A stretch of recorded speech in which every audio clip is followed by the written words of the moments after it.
सटला से भइल सैया झलका टिकुलिया ललका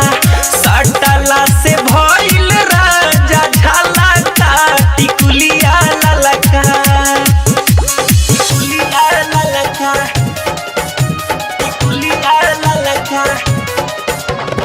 भइल बाटे झलका टिकुलिया ललका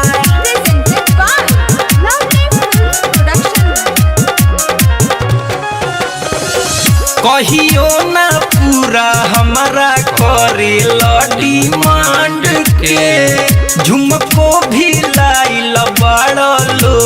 पलवा रांड के पलवा रांड है कहियो ना पूरा हमारा करे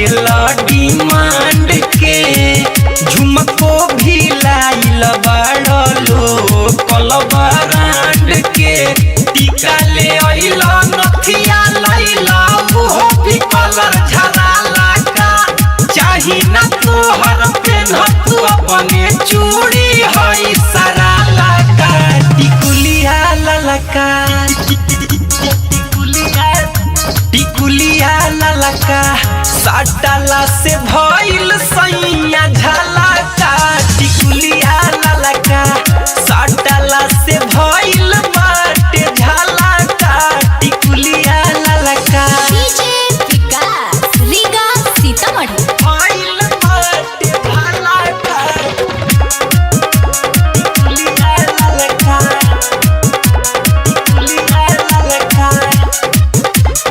आप सुन रहे हैं अमित पटेल की आवाज में। पैसा कमाई कवना कोना में धरेला हम कहियाम तू तई मौली करेला मौली करे हाँ पैसा कमाई कवना कोना में धरेला हम कहियाम तू तई मौली करेला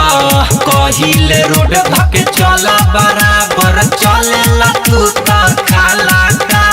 निक न लागे सुनय राजा मन के तोहर बढ़ाला का टिकुलिया ललका टिकुलिया ललका सटला से भइल बाटे झलका टिकुलिया ललका सटला से भइल सैया झलका टिकुलिया ललका भोरे से हम समझा के भेजनी लेके अइहा हलका ले अइला भारी भइल बेमारी मनला ना कहलका टिकुलिया ललका टिकुलिया ललका सटला से भइल सैया झलका टिकुलिया ललका सटला